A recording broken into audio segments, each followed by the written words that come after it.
कि लेट, मैं इंग्लिश में स्टेटमेंट इसलिए लिख रही हूँ क्योंकि ये छोटा होता है तो आपको हिंदी में बुक में मिल जाएगा, तो दोनों को साथ में लेके चल रही हूँ। Let R plus dot be a ring, एक हमें रिंग दे रखा है, ठीक है।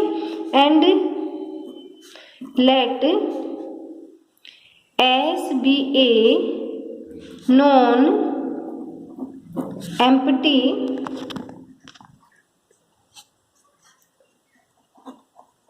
subset of R. Prove that S is a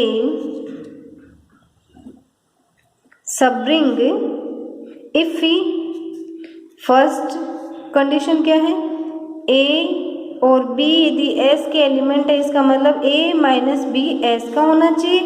second क्या है, A और B यदि S के एलिमेंट हैं तो A डॉट B S का, ठीक है। नेसेसरी और सफिशिएंट कंडीशन है, सबरिंग होगी तो ये कंडीशंस ट्रू होनी चाहिए, और यदि ये कंडीशन ट्रू है तो वो सबरिंग बनना चाहिए।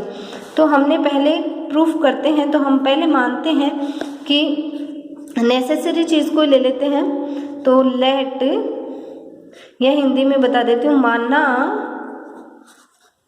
कि S वलय R का उपवलय है,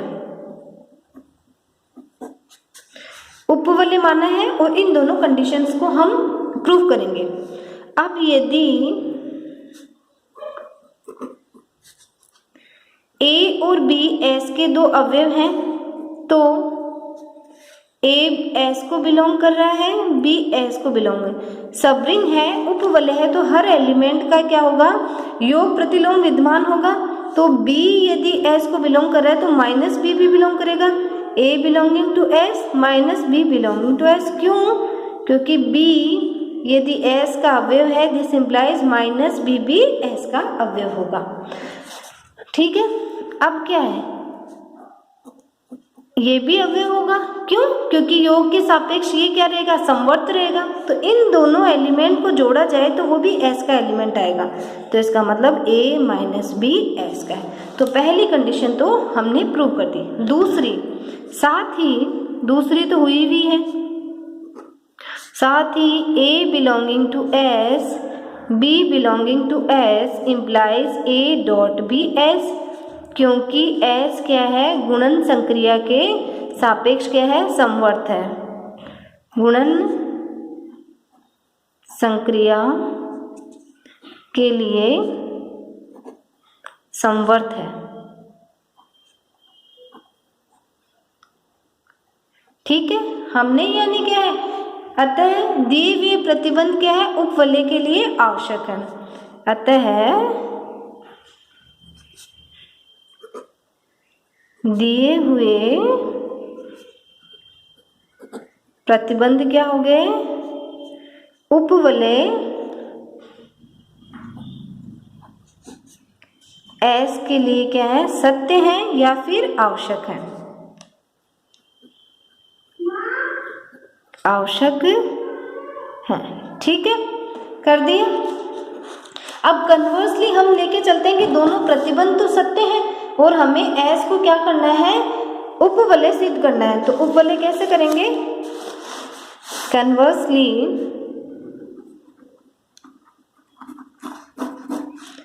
माना S R का एक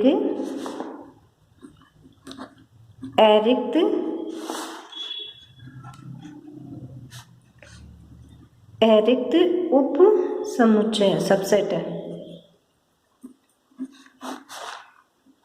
ठीक है, मान लिया हमने।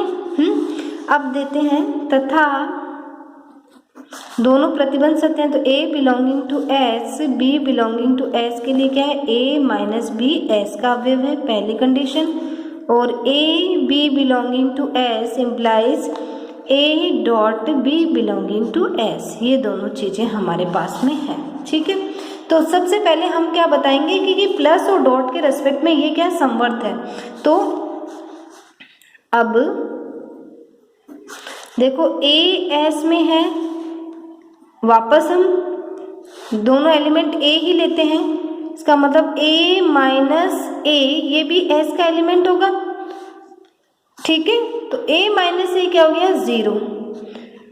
0 क्या है, प्लस के रेस्पेक्ट में आइडेंटिटी एलिमेंट है, इसका मतलब आइडेंटिटी एलिमेंट बिलोंग कर गया, तथा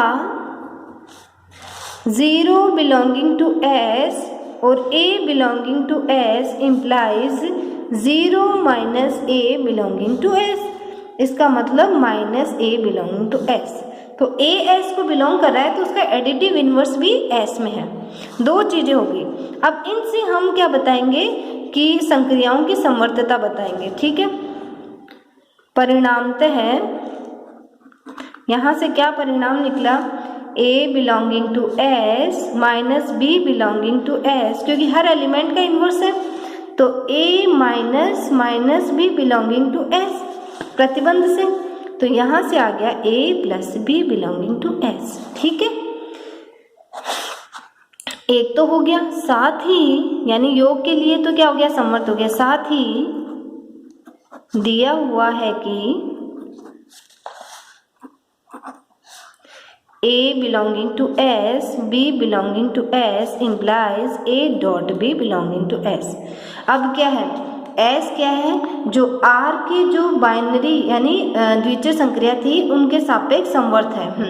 अब क्या है, s के अवयव किसके अवयव हैं, r के अवयव हैं। यदि r के अवयव आपके इसको लिख नहीं रही हूँ, बुक में लिखा हुआ है, r के अवयव यदि योग और योग संक्रिया के सापेक्ष क्रम विनिमय, साहचर्य और बंटन नियम को सत्य करते हैं, तो s के अवयव भी क्या करेंगे, इनको सत्य करेंगे। क्यों, क्योंकि अवयव तो r के ही हैं, और साथ में s क्या है, योग और गुणा के सापेक्ष क्या है, समवर्त है, और आपका तस्मक अवयव भी विद्यमान है और हर अवयव का योग प्रतिलोम भी विद्यमान है।